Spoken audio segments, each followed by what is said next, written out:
from the heavens above. He was definitely looking down. He was not going to let Bill Belichick break his record.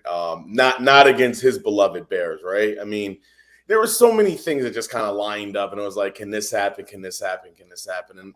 And you got to throw it all aside. And the bottom line is the Bears play with heart. First half and second half, great team win. That is what you call a team win.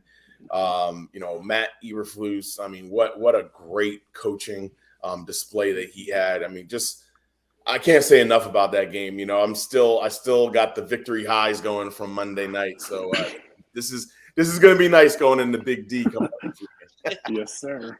Yeah, like T's talking about, Matt, this was the shot in the arm this young team needed. A shot in the arm nobody saw coming. More than anything else for you, Matt, what was the story of that out of nowhere Bears victory over the Patriots Monday night?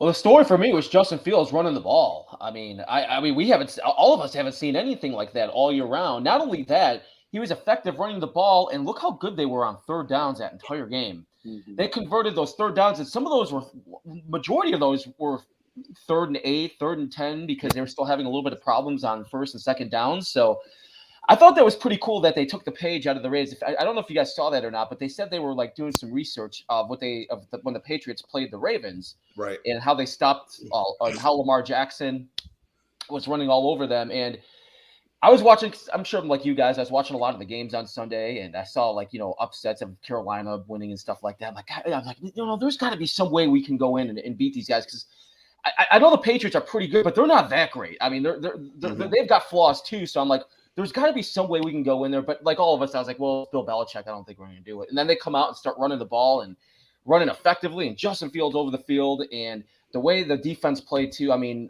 all in all, I was just like, whoa, this is something that kind of took me back a little bit. And it felt great as a Bears fan, because that was the best game I think we've watched all year. Yep, 100%. Yeah, absolutely, Matt. Foz, like Matt's talking about it, it was an old school Bears offensive game plan. Establish the run, put your opposing defense on its heels. But like Matt said, we haven't seen, with all of the electricity that Justin Fields brings to this game, we haven't seen him do anything like he did running the ball on those desired runs on Monday night.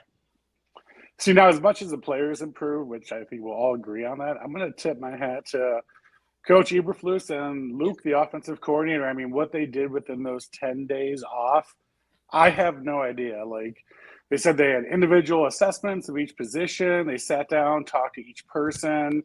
They really hammered out so many issues, and they came out on Monday night, and it was just a brand new football team we didn't see all year. So whatever they did behind closed doors, I'd love to be a fly on the wall and know exactly what was said and what was done. But, I mean, let's hope they continue playing like they played on Monday night, and it was awesome. Yeah, like you said, I think that was the most shocking thing, Foz, is the execution. I mean, Terrence, this team, I mean, what Justin does, he gains more yards by in the first half by any opposing quarterback ever against a Bill Belichick coach team. Like you said, this team converts 11 of 16 third down opportunities. There was no hint of execution like this in the first 6 weeks, and that's what was driving us crazy, I think. Particularly when we had dropped those two tough games in the final minute. Right. This team's ability to execute that game plan, and especially for these young kids, I really think is a sign of how maybe cohesive this team could be down the stretch run of this season. Absolutely, Clete. I mean, when you look at it, Justin just looked more comfortable. The offense as a whole just flowed better. I just think whatever was going on maybe in the mind of Justin in those first several games, I think this was almost sort of I dare to say breakout game, but breakout at least in the sense that I think he feels more comfortable within the offense. He feels more comfortable within himself and his abilities and what he can do, and maybe not thinking through everything quite as much and just letting his God-given talents and all the work that he's done all these years leading up to his rookie year just take over. And I mean, that's what I saw. I mean, I saw a guy that wasn't, he was going through progressions, but if it wasn't there, boom, he'd take off. If he had the hole, boom, he would take off. And that's the kind of decisiveness you have to have in the NFL. Like, you as a quarterback and especially as a quarterback, really any offensive player, especially a quarterback, you have to be able to make those decisions quickly. And Justin did that on Monday night. So, I mean, just let's keep it rolling. Yeah, absolutely. And like Terrence has talked about, Matt, Justin executed with an offensive line that wasn't at full strength, that had been retooled yet again due to injury. What can you say about this offensive line? And they got beat up as that game wore on. Jenkins got knocked out for a while there, Matt. What can you say about this offensive line stepping up its game to give Justin Fields the time to make those plays, particularly on those design runs? Yeah, they played better. They did play much better that game. And I thought, what I thought too, because the team in general, but the offensive lines, I thought everything was quicker. I thought they moved a little bit quicker. I thought they were getting to their assignments a little bit quicker. And I didn't think there was a lot of missed responsibilities like they normally would have, like we've seen over the last couple of weeks. I thought they played a little bit smarter too. Now there was some in that game too that got me a little worried. Now Judon was having the game of his life on that day, and we were having a hard time getting to him. But then when he would go in and make a play, I felt like the next play they would come back like, okay, we're going to counter that, and then they would go out and get like another 10 yards and find a way to go around that. And I thought from a coaching standpoint that they made the adjustments very well, and they kind of looked and saw what their weaknesses were leading up. And I just thought overall between the quickness and the way they executed their assignments, I thought everything was much better than what we've seen. Yeah, Foz, like Matt's talking about, the rhythm of this offense. I mean, we haven't seen it all year long. I mean, we've been used to this stop and start, 2 yards forward, 5 back. But there was a rhythm. When this team started moving the ball Monday night, they didn't stop. No, I mean, you even saw Cole Kmet stepping up a big time. And I was like, oh, my God, Cole Kmet, he's catching balls. This is amazing. Like, it was just – I was on cloud nine the entire time. So, again, being able to do the play action, Justin Fields scrambles even when the offensive line broke down. He got open and got out of there and made some passes that were just totally clutch. So, I mean, again, just a massive improvement. Everyone was on their A game, and it was just awesome to watch. Absolutely. Folks, you're watching Chicago Sports Tracks, Monsters of the Madhouse, ladies and gentlemen, brought to you by TC's World of Wonders. A big shout out to the people joining us. Great Cheryl Chiders. Great to have you, Cheryl. Cheryl, thank you to our friends who are posting. We'll get to everybody's thoughts as we go on. Terrence, you talked about the game plan, how well it was executed. This, I thought, was Luke Getsy's best work ever. Yeah.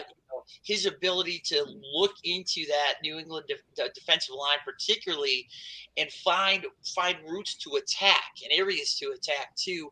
What did he specifically do with this game plan that allowed Justin really to find not only open space there too, but like you were talking about before, Terrence, the patience to make those plays and not rush it.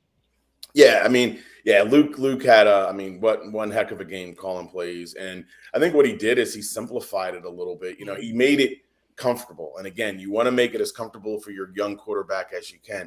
And that's what it is, about those rhythm plays. It's those rollouts. It's things that Justin feels comfortable in doing, things that he did at Ohio State, and things that he can be successful in early on in the game. And when you start with that early success as an offensive coordinator and a quarterback, that just spawns more confidence, right? So then you open it up a little bit more. The run game, whether it was from, handing the ball off or Justin running. I mean, the Bears' #1 rushing attack in the NFL.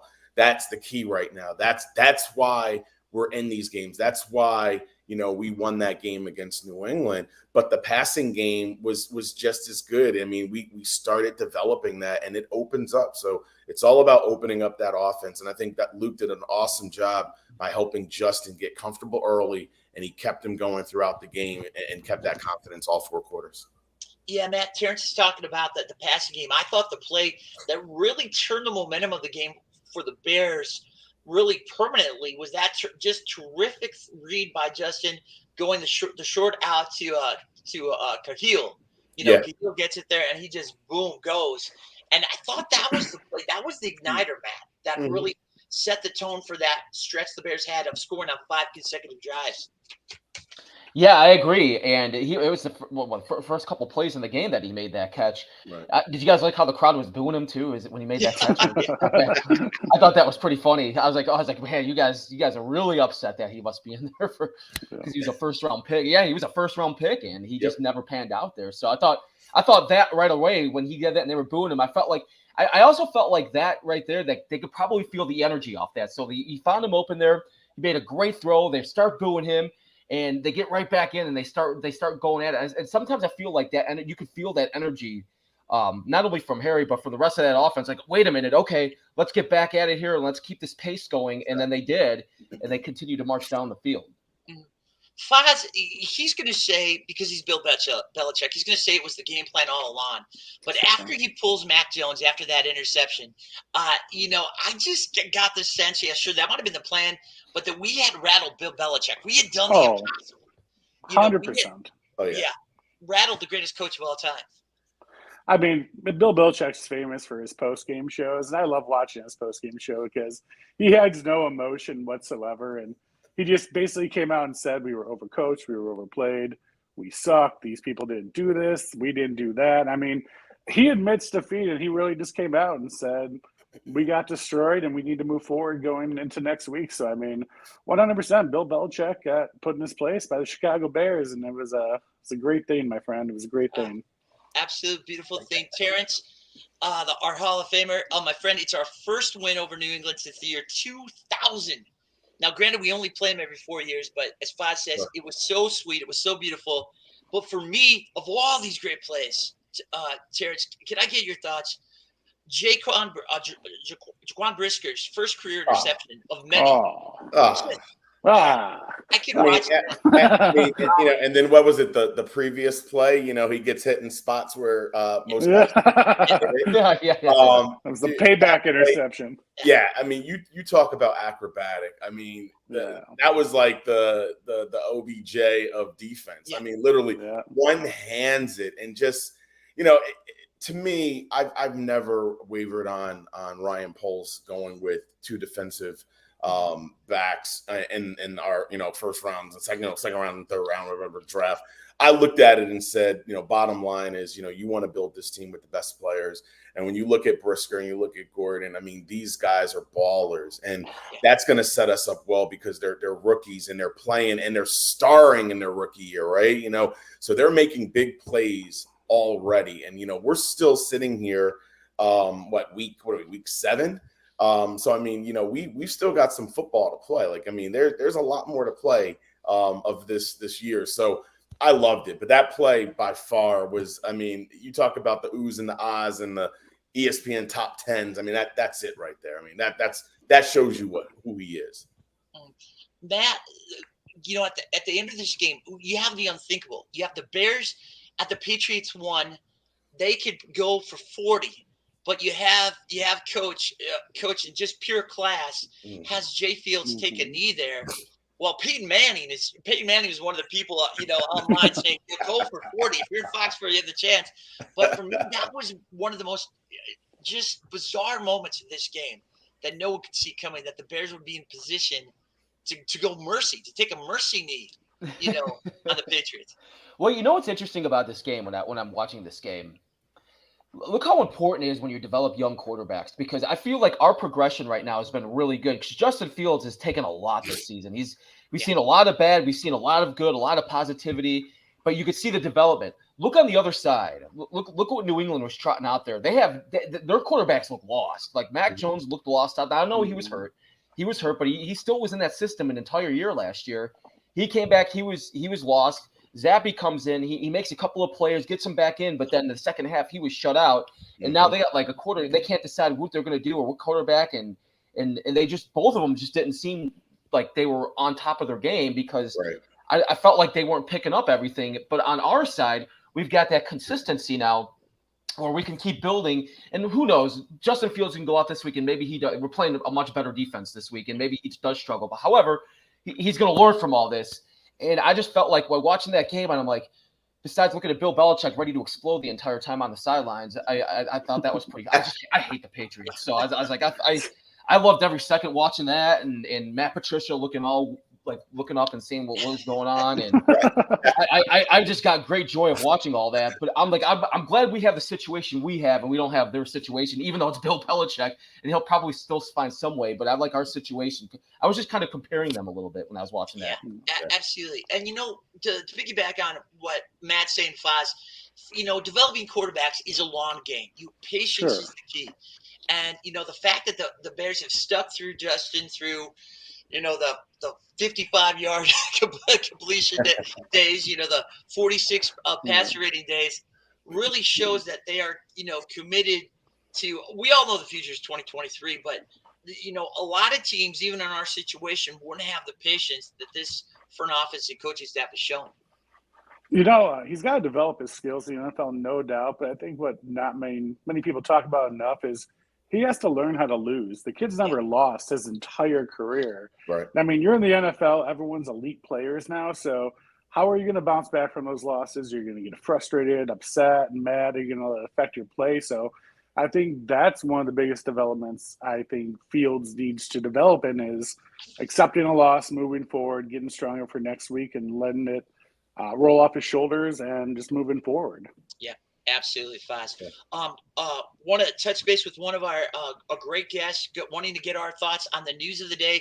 Ladies and gentlemen, if you hadn't heard, trade deadline is not till next Tuesday, November 1st, but the Bears with a blockbuster today, trading their all-time single-season sack king, Robert Quinn, is on the move to the hottest team in the National Football League. The Bears trade him to the Philadelphia Eagles for a fourth-round pick in the 2023 draft. A lot going on with this trade, Terrence. Number one, it's part of Ryan Pohl's long-term plan, free up even more cap space for 2023. This, as Foz was talking to us pre-show, this adds about another $23 million of room. Exactly. We're now at $134 million of cap space for 2023, best in the NFL. But do you think, obviously, you hate to lose, maybe one of the top 5 pass rushers in the NFL right now, Terrence, but is this really another sign that they're committed to this young defense? Oh yeah, absolutely. And first of all, salute to Robert Quinn. Yeah. I mean, what a boss. I mean, what he's done for us, leading sack getter of the Chicago Bears, beats Richard Dent's record last year. I mean, there's nothing, there's no less that you can say about Robert Quinn. So, salute to him first and foremost. But moving forward, I mean, I saw that happening. I saw this coming. They talked about it a little bit during the game last night. He said, how long would he be, as a Chicago Bear? So there was obviously a lot of rumblings and grumblings, and obviously the Eagles, offered up a fourth, and you got to take it. It's not just getting the fourth-round pick, which is awesome, because again, we know what we were like in the last regime and the lack of picks. Now we're building up our picks, and then in addition to that, we talked about the salary cap. That's $23 million more that we get under the salary cap. So now our numbers are astronomical when it comes to the salary cap next year. And that's what this is about. This season is about growth. It's about learning. Foz talked about it with Justin and, him, adjusting to losing games and how that feels. And, Justin didn't lose a whole lot of games in high school. He didn't lose a whole lot of games in Ohio State either. Kids never lost, yeah. Right. So, this is that maturation process. And as much as I'm super excited for 2023, I'm super excited to see how this team continues to grow through the year. But I was all for that trade and getting that fourth pick and freeing up more money for the salary cap. But again, salute to Robert Quinn for sure. Yeah. Matt, like Terrence is talking about, the Marty Quinn, a class act. We saw that, what he means to this team with how emotional Roquan got when he was talking about this trade. But, here's a guy who's 32 years old, obviously doesn't fit into the long-term future of this defense that is so young, that is so driven by rookies. What is, in terms of the lineup now, how does this lineup, if you could take our viewers through, Matt, how does this lineup shuffle off, and who takes the Mighty Quinn's place there as our lead pass rusher? I mean, I think at Robinson and Gibson would probably be the two guys we're looking at, two guys that I think have a lot of upside. I mean, we've seen both guys make plays all season long, depending what position or where they have them at or how many times they have them come into the game, and I've been impressed with both of them. And I think that with those guys kind of out there and emerging a little bit, I feel like that was part of the reason why they were able to go ahead and make that trade. So I'm interested to see how that happens. Now, on the flip side, because I think Robert Quinn actually had a really good game on Sunday. He was all over the field and making those tackles. Now, it's going to be interesting to see them come out this weekend, now knowing that Robert Quinn's not out there, because I still felt like a lot of teams were planning their game plans around Robert Quinn. And to see how they attack them now, are they going to put a little bit more pressure on Roquan's side? Are they just going to go right at these guys who whoever it is, if it's Robinson or Gibson that goes in there, and how well they're going to fare from this. Absolutely, you figure they will test them early, Matt, for sure. Our great, just one of the all-time great Monsters of the Madhouse fans, Victor Diaz, checking in. He's got a good thought here too about, Khalil Herbert getting more playing time than David Montgomery going forward, and to kind of piggyback on Victor's question there, Foz. A lot of rumors out there too that David Montgomery, as crazy as this sounds, could be on the move also before next Tuesday's trade deadline. Twofold question for you, Foz. Do you think David Montgomery gets moved? And number two, even if he doesn't, is Khalil Herbert now the new lead number one back for this team? Going into Monday's game, Khalil Herbert had more yards per carry than David Montgomery. I mean, as far as salary cap goes, everyone's talking about the future and what we're planning for next year. I mean, freeing up that space with David Montgomery, and I think Khalil Herbert is equally as good as a running back as he is. I mean, really, to be honest with you, I mean, the offensive line making the holes for them to be able to get through is the major thing. So I think as far as vision and him be able to replicate and do what David Montgomery's been doing thus far, I think they're almost identical players. And as much as I like David Montgomery, as far as just the future goes, I mean, if he goes, I'm not going to be terribly upset about it. So, I mean, that's kind of where I'm at with the situation. Question from one of our followers, Terrence, about Roquan. Obviously, he's been the most talked about player on this defense all season long due to the contract holdout during training camp. Do you think that these two teams have ironed the issue out here too? That he's going to be at least a bear for the rest of the 2022 season?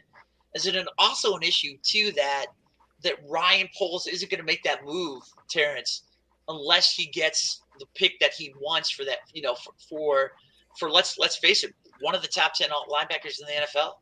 Yeah, absolutely, Clee. I mean, first of all, Roquan is the heart of that defense. Yeah. He's the heart and soul of that team, but especially the defense. And, personally, I hope that Roquan is a bearer for life and he gets that extension that he well deserves. I think he has already continued to earn that extension, and he'll continue to do it the rest of the season. The guy doesn't take off plays. I mean, you see his statistics, you see what he does, whether it be, tackles for losses, the interceptions, fumble, strip. I mean, he does it all. He does it all. He flies around on the field, and he's a signal caller for that defense. So I think, to your point, it's going to take a very high pick. It's going to take something very lucrative from them to say, hey, we're going to go ahead and trade Rowe. I don't think it's going to happen. I don't think Ryan Poles is going to get what he ultimately wants to be able to pull the trigger on that and make that deal happen, which I'm happy about, because I think Rowe will continue to be a bear the rest of 2022. He won't get traded at the deadline. And furthermore, he's going to get that extension. He's going to be a bear for many years to come, I hope. Yeah, and to piggyback on that thought, ladies and gentlemen, we are now joined by Chicago Bears great Jason McKee. There he is. J-Mac, ladies and gentlemen, with the Monsters of the Madhouse. J-Mac, how you doing? I'm doing good. How you guys doing? Hey, good. Great. J-Mac, we've been talking about one of the sweetest Bears victories in recent memory. Can we start off getting your thoughts as a former Bear, as a fan of Justin Fields and this team, and the fact that we did it against Bill Belichick? For you, how sweet was that victory Monday night? Yeah, it was pretty cool, man. I actually got to watch the game with the fans at Hallis Hall. They had a away game viewing party, so I was at Hallis Hall watching it with a bunch of the season ticket holders, and they were thrilled. I was thrilled. Obviously, I was thrilled for the fans because they got to see some winning football, especially there in Foxborough. I think that was the first win ever for the Bears in Foxborough, if I'm not mistaken. Yeah. I know when we played up there, Brady got us. The score was like 17-14. So it was good to see those young guys play well in all three phases of the game. And I think we really, we were more physical than them on all three phases. And I think that's what really contributed to the win. We didn't make a lot of mistakes. Defense played well. I felt like our defensive front got after them. Secondary played well. You saw the two rookies, Brisker and Gordon, got a pick. Obviously, Roquan did what Roquan does, make plays. I thought Getsy, I think all season everybody's been talking about Justin Fields developing as a quarterback. trying to develop him to be the franchise quarterback that the Bears envision him to be. But one thing we got to mention, it's Getsy's first time calling plays. He's developing as a play caller, and I think this was obviously his best game as a play caller. It seems like everything that New England brought in terms of the blitzes and things like that, he had answers for. And a lot of times it seemed like he had perfect call against whatever defense they were lining up in. Example is when, Khalil had that screen. I mean, that was perfect. They brought, what we call a saw dog. They brought edge pressure on both sides, and he got that ball out to one of his playmakers in space. And you see what happens when you have speed in space and a guy who has the ability of Khalil Herbert to be able to put that ball in the end zone. So you look at it like this, the Bears have been struggling to score points in the red zone. I think they scored touchdowns on three drives. Was it 7 drives they had, I think? And three drives resulted in touchdowns. I think 4 resulted in field goals. So, we'll take that, especially when we've been, we haven't been used to scoring. So that's just kind of my, me just watching the game in a nutshell. So it was good. A lot of things to build on, especially with such a young team like we have. Yeah, and you were talking, J-Mac, about Luke's game plan. Whether it was RPOs, designed runs, quick throws, pre-snap motion, the Bears were able to convert on all of it. And he was able to find weaknesses in this Patriots defense that really nobody thought he could. Yeah, definitely. I love the fact that in Chicagoland we've all been saying call plays geared toward our quarterback strengths. And I think he really did that this game. I think that 11-day layoff that they had, like they said, they went back to the fundamentals. They went back to self-evaluation. And that's something that you always do on a quote-unquote bye week. That's something that we always did when we played, but that's something that you always should do is harp on the fundamentals, rely on your fundamentals, go back and have self-evaluation to see, where you can get better as an individual. And once you understand, where you need to improve as an individual, that helps the overall team. It's a team game, but if you're not doing your job, it affects the other 10 guys out there, no matter what phase of the game it is. Right. And, I felt that Getsy did some evaluation himself and said, regardless of my playbook and what I'm used to calling, I hate to mention this guy's name, I don't have Aaron Rodgers back there. I've got a young quarterback that has a lot of talent and ability. So I've got to call plays based upon the skill set that he has. I've got to call plays based upon, the things he did in the past that made him successful. I got to call plays, that made him be a first-round draft pick, that made the Bears go pick him so early. And he did that. You saw the design quarterback runs. He moved the pocket, got Fields out of the pocket. So those are the strengths. Those are some of the things he did at Ohio State. Those are some of the things he did his whole career. And, those are the things that, got him drafted to be this franchise quarterback. So let's hope that he continues to use Justin in that way. And I think if he does, the guys around him is going to get better because we know right now we can run the ball. Yeah. So the passing game has been lacking, but that'll come. That'll come as long as the guys up front keep getting better. The receivers keep getting better. Keep working on their craft, running the right routes. Catching the ball, making plays when the number's called upon. I'm not going to say they're going to, win the Super Bowl this year. I wish they would, but I don't see it. But Ryan Poles is doing what he said in terms of building a foundation, and he's going to continue to add pieces upon that foundation. Yeah, like you're saying it, J-Mac, what I loved about this team, the individual elevation of everyone's game. And I think that was part of Coach bringing in everybody, like you were talking about. Everybody on the roster was brought into his office to kind of for like a progress report of where they were at. Everybody goes to another level. But, Terrence Foz and Matt, we were talking about this too. The number one running offense in the NFL with a young offensive line that's not at 100% health-wise, that's still trying to find the right chess pieces in each place. How good can this team be potentially running the ball once this offensive line gets up to speed and gets healthy and is playing at its full potential? Yeah, it's funny because with good running teams, right, when you think of a good running team, you think of an offensive line who has been with each other for a while. They're familiar with each other. They're one cohesive unit. They know each other's chemistry. This line obviously has been shuffled around a lot of new guys. Obviously, you got, new guys starting, second-year guys starting, guys who've been in the league for a while getting an opportunity to start again. So it's amazing that they're having so much success, especially with a new scheme too, your new scheme and everything. So, that's just a testament to the guys being physical up front. You look at the way Tevin Jenkins plays; he's a physical guy, and right now you could say that this offensive line group is obviously better run blockers than pass protectors. Braxton Jones is better in the run game than him. In his kick slide, trying to stop a bull rush from a defensive end. And then you add in the two dynamic backs that we have in Khalil Herbert and David Montgomery. I mean, those are two of the better backs in the league, and I don't know if there's a better combination, 1-2 punch of backs in the league. They both have a lot of similarities in terms of their physicality when they run the ball. I think Khalil may be a little bit more dynamic out on the perimeter in terms of being able to come out of the backfield and do things in the passing game. But both of those guys, I mean, David Montgomery, I still think is the heartbeat of this team. When he's running hard, when he's running physical, that offense goes. And we saw that one run that he had to where I don't know how many tackles he broke. You saw that. I mean, that's just when you have a back breaking those tackles like that, it just elevates everybody on the team, regardless of what phase you're on. Like those defensive guys, they get pumped up. The offensive line, their blood gets pumping, and that just puts a lot of confidence in your quarterback because he knows he has something he can rely on, but also makes the play calling easier for your play caller because he knows that, hey, if we're going for it on fourth down and it's third and 5, well, we run the ball and I'm getting 3, well, then it makes that play call easier on fourth down. So it's good to see, man, and they're only going to get better. Yeah. And I tell you what, J-Mac, thank you first of all so much for your time tonight too. Talk about getting better.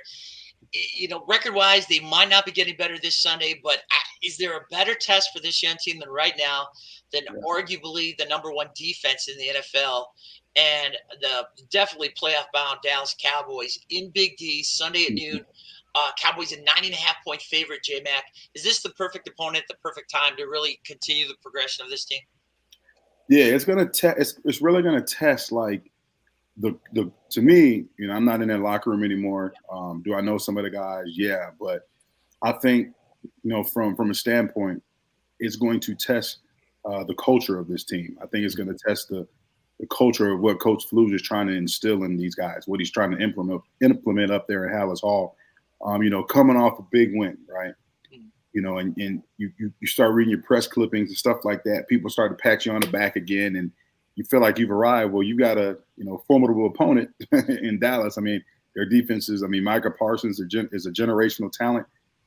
So you got to go back to work. You got to be able to, as great as that last game was against the Wind, you got to be able to just put that tape away, right? Put that feeling away, and get ready for a bigger game this week. And I don't know, for the young guys, like we've been talking about, who haven't had a lot of success in this league, who haven't experienced a lot of the highs in this league.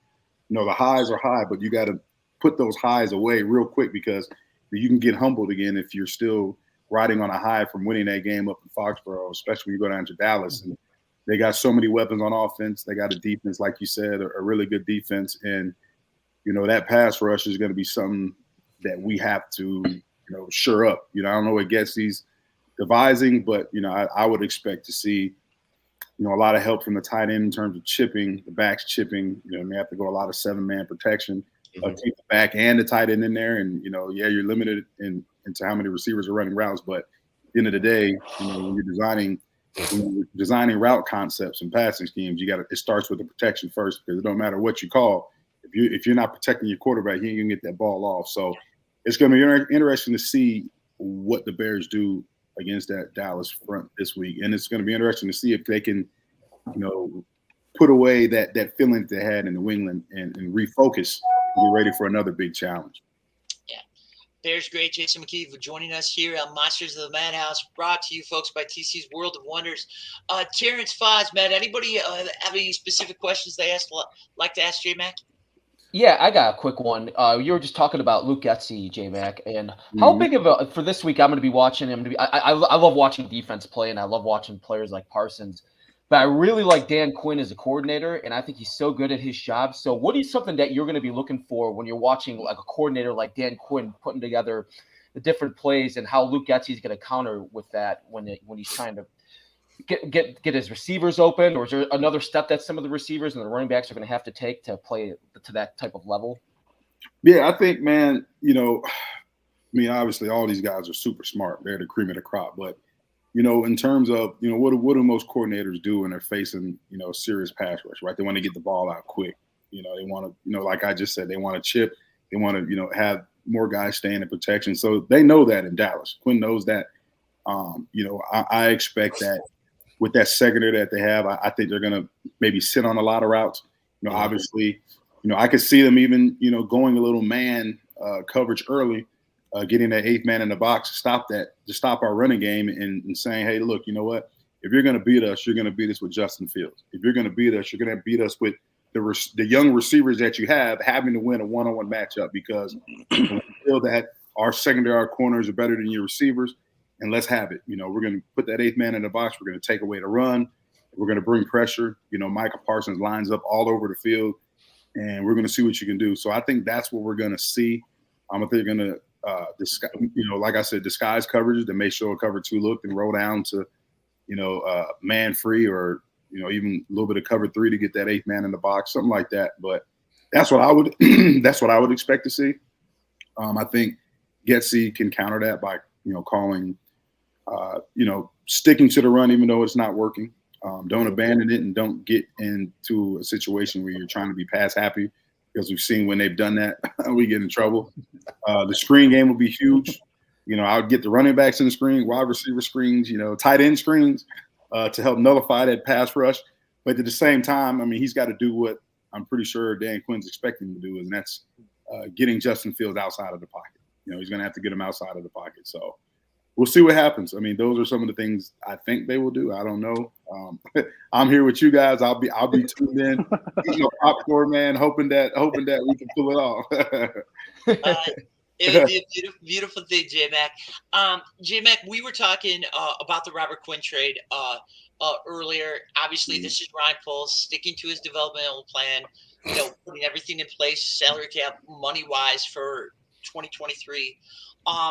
Now, there is some worry out there among some Bears fans that David Montgomery or another piece could be on the move before next Tuesday's trade deadline. Talking to your sources inside House Hall, do you think they're done here, or do you see them making one more move before next Tuesday afternoon? Yeah, man. Honestly, I'm just getting home from football practice, so myself. Rasheed Davis is on my staff, and Olin Krutz is our O-line coach. So nice. We're at practice, and Rasheed's telling me when we're doing conditioning, he's telling me at Olin, like, hey, Quinn got traded to the Eagles, right? It was the Eagles he got traded to. Yeah, got traded to the Eagles for, I think he said it was a 4th round pick. So I'm really just finding out, myself, Olin, and Rasheed, because we were at practice. So in Rasheed, I'll comment for him, and I know he's been on the show, but I'll make the comment that he said, and hopefully they're gonna get mad at me. But he was upset because he's like, that's all we got was a 4th round pick. He's all mad. He's yelling at me, and I'm like, I agree with you. But it was like, why didn't they do it, before the season? Especially when you could have got more for him coming off the season he had last year. Right. And that's what we were talking about. So I'm pretty sure the Bears I'm pretty sure now they wish that they would have did it at the end of the season. But I think Ryan Poles didn't do it because there was, he was trying to build a roster. And I think that may have felt like Quinn could be, that cornerstone, that piece of that defense that could help bring the young guys along. Right. Along with Roquan, you wanted to have in football it's about levels. So on the defensive line, you want to have a guy who's a game changer. And I feel like Poles felt like Quinn was that game changer on the defensive line. Obviously, Roquan is that game changer at linebacker, and then Eddie Jackson is that game changer in the secondary. And he wanted to bring pieces around those game changers at every level. So I think that's why he didn't do it. But I guess, moving on in the season, you see Quinn not having that much success. You're like, hey, well, we got to get what we can get now before the season's over. We don't get anything for him. So, I think that's what they did. But as far as David Montgomery, I'm biased though. I love David Montgomery, man. I think the guy is just a warrior. The way he plays, it just embodies everything that a Chicago Bears running back should be. You know, he's physical, he's solid in pass protection, he's a great teammate. You know, he's a blue collar guy, he's humble, he wants to be great. You know, that's what Chicago Bears running back is. You know, he's a guy who may not be the flashiest of guys, but you know, he's a guy that if you block the play for 4 yards, he's going to get 6 just based upon, you know, determination, his will, his, you know, the way he runs. So I hope they wouldn't, because I feel like you need 2 of those guys back there. I felt like, you know, he's an older guy in that room, so I feel like him, you know, being there has helped develop Khalil Herbert. I know those guys are really good friends and they feed off each other. So to get rid of one of those guys, I think it'll make the room take a step backwards.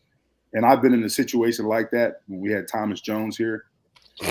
Thomas Jones left. It really, you know, a part of our locker room left as well in terms of leadership. And obviously his production is without question, but the leadership and, you know, a guy that could come in and help, you know, demand that culture, uphold the culture on a daily basis, that left when he got traded too. So I think that's something that would happen if David Montgomery got traded as well. Exactly. Yeah, absolutely, J-Mac. I mean, I see so much of Matt Forte in him as well. Now we have one of our great fans and viewers here on Monsters of the Madhouse is asking, what would be the ramifications if the Bears can pull off another upset and take down Dallas?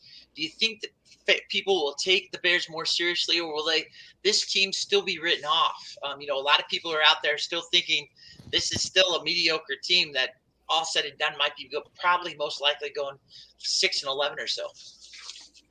Yeah, I mean, I think the people who've written this team off are people that don't know a lot about football. You know, when you watch the tape, you look at it and say, all right, you know, are we a playoff team this year? You know, I don't know. I hope so. But are we a good team? We're good, but we're not great yet. But we got a lot of young pieces. You look at this roster of what it was before, you know, Poles took over, what it was last year, and look at what he's brought in. You know, look how many draft picks he brought in. He was able to manufacture in that draft. He didn't bring in a lot of top names in terms of free agents. You know, a lot of wide receivers who have been around the league a long time, but no big name.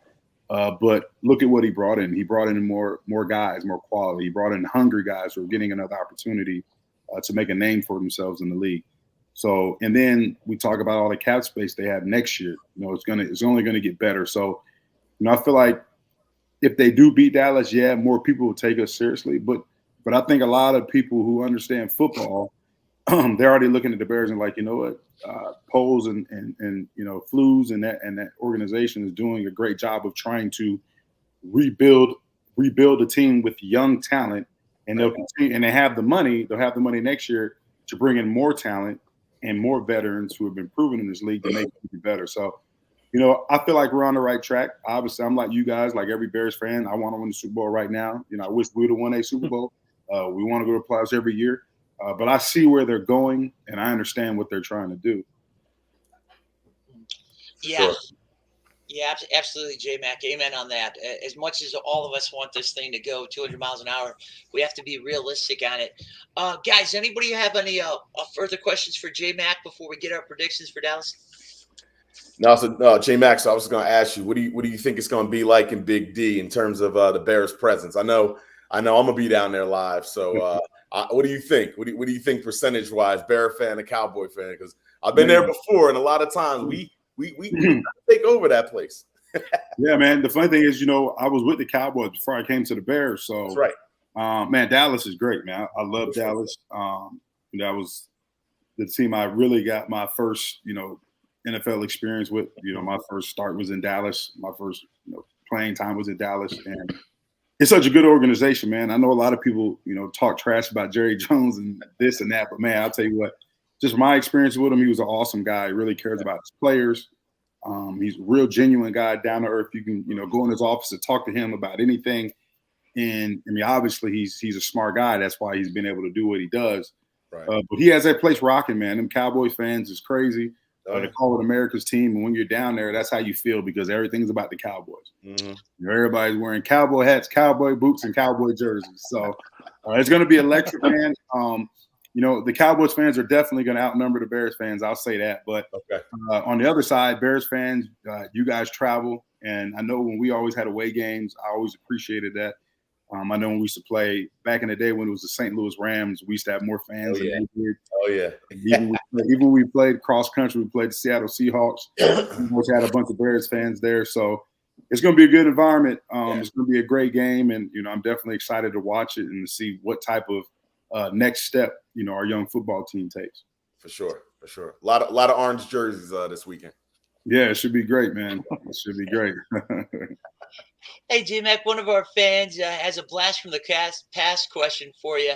If you could get your thoughts, taking you back in the Wayback Machine to the greatest kick returner in NFL history, can you take us back to your thoughts of watching Devin Hester return that opening Super Bowl kickoff back in 2007, 100 yards something on the Colts? I just when I look back at that play, J-Mac, it just epitomizes the electricity that Devin Hester brought to the field on every kickoff and punt return.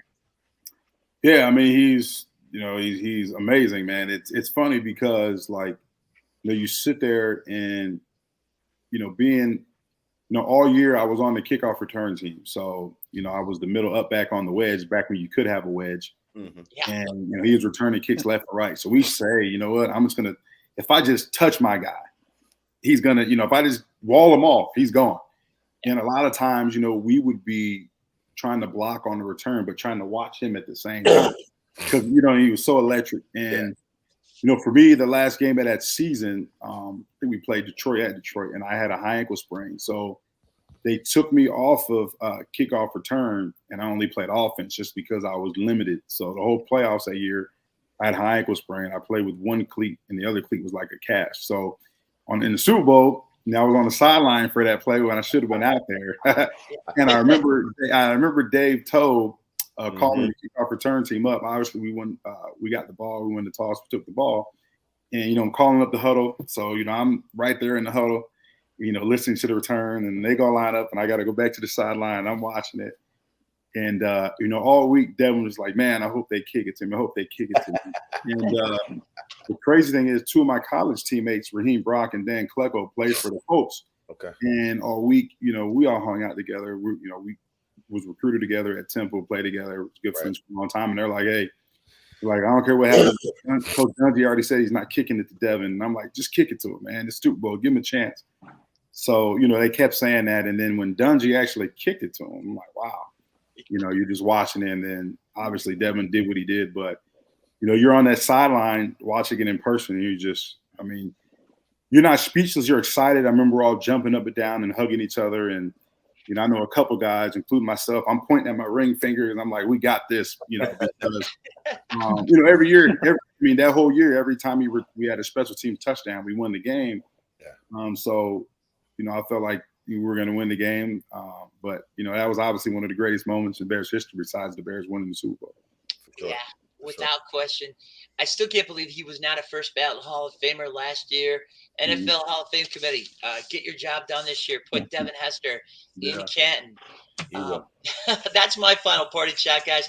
Let's go around the horn now. This big monster game, Bears-Cowboys, noon Fox this Sunday. Cowboys a 9.5-point favorite. Guys, how's this going to play out? Let's start with you, Terrence, the Ford Hall of Fame NFL fan. Terrence, how's this game going to go down on Sunday? Close game. Bears keep it really close. As a matter of fact, Bears win 27-24. I love it. I love it, Terrence. All right, Foz, Mike Foz now, the host of First and 10 at 10 with the Foz. Foz, how is this going to play out? I'm going to say it's going to be a low-scoring game. I think it's going to be a game of defense. Our defense is looking awesome. Obviously, Dallas is number one rated defense at this point. I'm going to go 21-17 Bears. Love it. Matt, my friend, you've been right on the line on a lot of these tight ones this year. What's your forecast for Sunday? Well, first of all, down here in Louisville, I'm going to be with all these Cowboys fans watching the game. So it's all Cowboys fans down here. I don't know why that is, but I know the place that we're going to is going to be tons of Cowboy fans where we're going to be. Oh, this is going to be a tough. You know what I think is going to be interesting about this game is how Prescott plays after. It's going to be his second week back. Yeah. And he was a little when I was watching that game last week. I mean, he was just back from an injury, so it was a little rough watching it. But I'm expecting good Prescott too. So, I want to say the Bears are going to win, but Don't do it, Matt.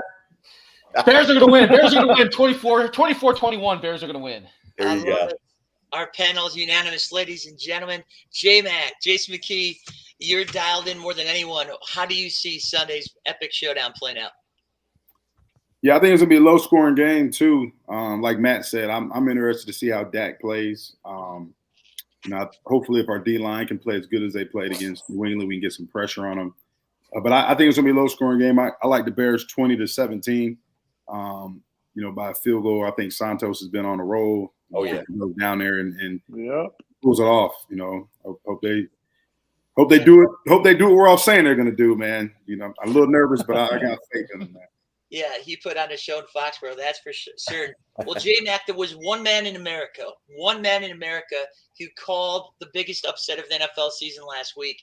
That was Traxtradamus himself, our good friend, executive producer Brandon Hyatt. He called that Bears stunner against the Patriots, and he's also joining with you and calling the Bears 31-24 this Sunday to keep this ascension of this great young team going. And hey, Trax, our thoughts and prayers are with you.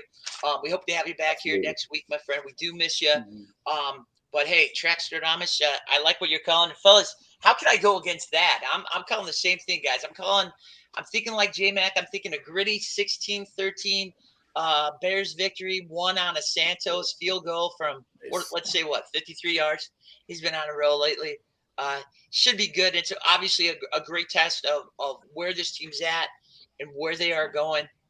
Guys, this has been a pleasure. Thank you so much, everyone, for joining us.